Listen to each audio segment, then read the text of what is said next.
Michael Nagy here with Jiggy Jag TV and DiscoveringBands.com. And for everyone watching, you can share this video on my channel and help support the awesome bands I feature. And today I'm here with Ian Abel Band. How you doing today? I'm good. How are you? Good. It's good to have you. Now, for anyone who's not familiar with the band, you want to give us a little history and tell us how the band started? Yeah. I was playing a bunch of shows and a bunch of different bands around Los Angeles when I moved there. God, I don't know. Let's say like 2014, I think. And when this band started in like late 16, 17, and then went through a bunch of different members trying things out. And the band as we know it right now, we really technically played our first show in 2019 at the Troubadour. We did a headlining set. I don't know. It's just a bunch of different musicians we had. We tried a lot of things out till we found like the right cohesive group of guys that we got going on right now, and it sounds pretty rocking. Now tell us about the latest song you just released, Not Afraid to Die. Yeah. That one actually, so I did a song, or I wrote this song specifically for the wrestler Cody Rhodes back in like 2019. I was originally thinking he wanted that song, Not Afraid to Die, for the first licensing deal we did with the AEW. Turns out I was wrong, which is okay.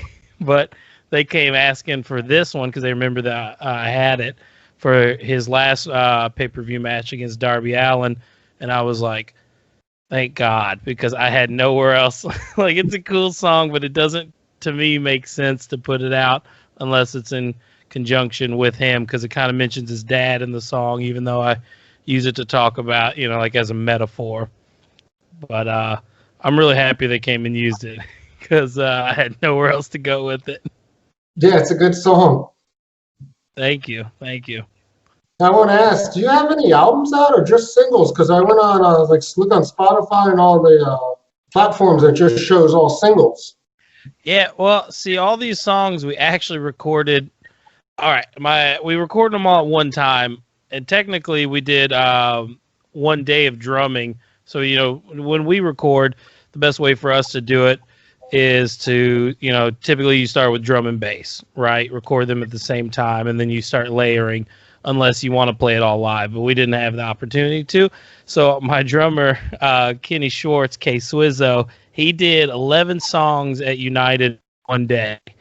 And if you know anything about doing drums, when recording in general, like getting drum sounds takes sometimes 3 hours it can. You got to set up and then you got to test the room. And so it took like 3 to 4 to make sure we had everything we wanted perfect. And then we hit record and he dropped 11 songs. We were going to release it all as one album, but today's music scene, albums kind of just get tossed to the wayside, especially if you're not, if Radiohead drops an album, I'm going to sit down and listen to it. But if there's a band you don't know putting out an album, most likely you're going to hear a couple songs and that's it. So we decided we're going to space them out and drop them as singles. And actually this entire year, we were going to drop a single for each month. We're just like every Tuesday or every Friday, Ian Abel Band, new song. 2020 happened, and so that kind of stopped everything in its tracks, unfortunately. But we're going to continue dropping new stuff as we record more, because we got like 50 unrecorded songs, just all demos. So we're going to start, now that people are allowed to get in studios again, we're going to do that and start recording and going from there. Do you think you'll eventually make an album with all the collective singles all put together? Like after you release, say, the 11 singles, put it all together for an album? Yeah, all the ones that were recorded with like the drums from United, we'll put all those together because it'll all have a similar sound within the, drums make or break an album, drum sounds in general, or obviously it all has to be good. But if the drum sound is off, then you're like, or you can even tell, or at least I can tell from like Walkout was recorded before Shoes, it was a different time. We recorded the song Walkout as a full band, vocals, everything in one day at Matter, or at Splendor 2 now as it's called, with John Graber. We wanted to test because we hadn't recorded as a band. We're like, how will we do this? Because we were going to go record an album. And so we tested it with the song Walkout, and we knocked that out in a day, which is cool. Wow. Yeah, fun times. Now, I know you just got to start playing live before the whole quarantine and lockdown, and when you're able to go out and play live again, do you have some artists in mind you'd like to play with?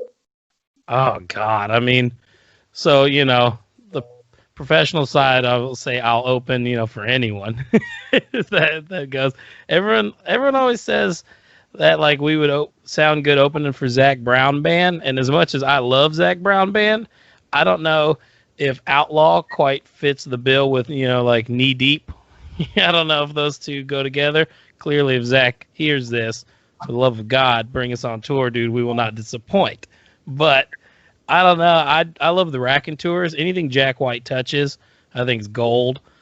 I'm originally from Louisville, so My Morning Jackets, I'm a big fan of theirs. God, I like Lucas Nelson, Willie Nelson's son.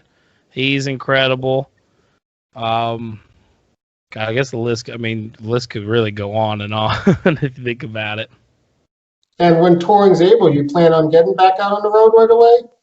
Yeah, we haven't done like a proper tour. Now that quarantine's all going on, I haven't like announced it yet, but we're moving the band to Nashville because a lot of the places in LA are shutting down or how everything's been, it might stay locked down. And so we're going to move to Nashville and go back and forth from playing. So technically, I think bands in town would say we were on tour. Anytime you play out of the whatever zip code you're in, bands in town comes up, it's like, this band's touring. And you're like, dude, all we did was play in Tarzana last weekend. Like, what are you talking about? It's practically Los Angeles. Well, not really, but it's it's in the valley. It's close. It's so crazy right now how different places are so different. Like bands can play in some areas, in some states they can't. It's weird. Yeah, I'd see before I decided we were, I made the idea we're going to move to Nashville and presented it. I did some traveling this summer, while I could, picking up odd jobs here and there, getting back to my Kentucky blue collar roots. I was in like southern Indiana, and they had an outdoor venue, and bands were playing, and I was like, I'm talking, this might have been, God, 4 months since I'd actually like been in the same room with my band playing. We used to do 2.5, 3 hour rehearsals every Sunday, guaranteed. Sometimes 5 if like Karthik, our bassist, if him and Kenny, K Swizzo, were just like, let's keep going. I'm not going to say no. We're playing the songs that I started writing in my head. Like, I love hearing it. So we'd do the, anywhere from 2.5 to 5 hour rehearsals on Sundays every week. That was our thing, guaranteed, if not during the week, or playing shows. And so to go from that to not seeing them in like 4 months and then seeing other bands on stage, like, you get the immediate junkie itch. You're sitting there like, damn it, that should be us. Why is it not us? Yeah. Now, if people want to find you online, look you up on social media, get your music, how do they do that? I try to keep all of our socials at Ian Abel Band, ABEL Band. We're pretty active on Instagram, Facebook, Twitter. I try. I don't really understand Twitter. Like, trying to follow conversations is very hard for some reason, but at least for me. But no, we're on, everything's at Ian Abel Band. Like, we're on TikTok. Our TikTok's okay at best. We're not doing any choreographed dances. We're not trying to like keep up with Gen Z when it comes to that. But I'm at least, we're on pretty active on YouTube as well, putting out videos. We continue to film and try to put more stuff out, and all social media at Ian Abel Band's pretty much right there. And they should follow us. Anyone should follow us on whatever. If you listen to Apple Music or Spotify or Amazon Music, follow so you can get the updates. And it's important people type in Ian Abel Band, because there's another Ian Abel artist. Oh my God, that freaking guy. Yeah. He first off, his name's not even Ian Abel. That's my actual name. I reached out to him once and I was like, hey dude, like I know your name's not that because like I found his like personal Facebook. It sounds weird now that I say it out loud, but I was curious. I was like, I've never met anyone else with this name that's, not Spanish, like, or, Bell or something like that. And so I talked to him briefly, and he was like, I don't know. It's whatever. Yeah, Ian Abel Band. Don't listen to that other guy. Or dude. Yeah, I don't know. band. His like, because that guy also, his like, I think I got on his social media or something like that, and it said like queer pop or something, and like, I'm cool, do your thing, whatever, that's cool, but like that is not us. And so if you go search that, you're gonna be like, this is not what I expected when I heard "Not Afraid to Die." No, because I typed in Ian Abel first, and then I came up and I was like, oh, band. So that's why I'm making sure everyone knows that. Yeah, thank you. You're like, this dude's fabulous, but it's not the hillbilly I was looking for.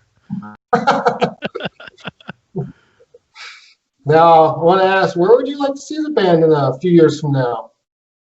I mean, low key, my dream is to headlining Bonnaroo would be cool. I went to Bonnaroo when I was 18, and that was an experience. You know what I'm saying?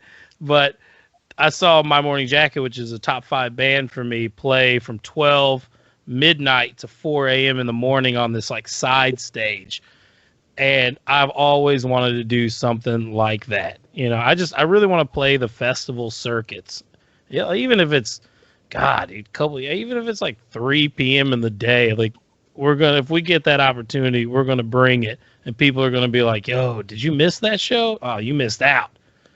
That dude crowd surfed. No one caught him. It was just like School of Rock." That's funny. Cool. Well, it was good having you and talking with you, and everyone look them up. Yeah, let's do it. Thanks for having me, man. This was fun.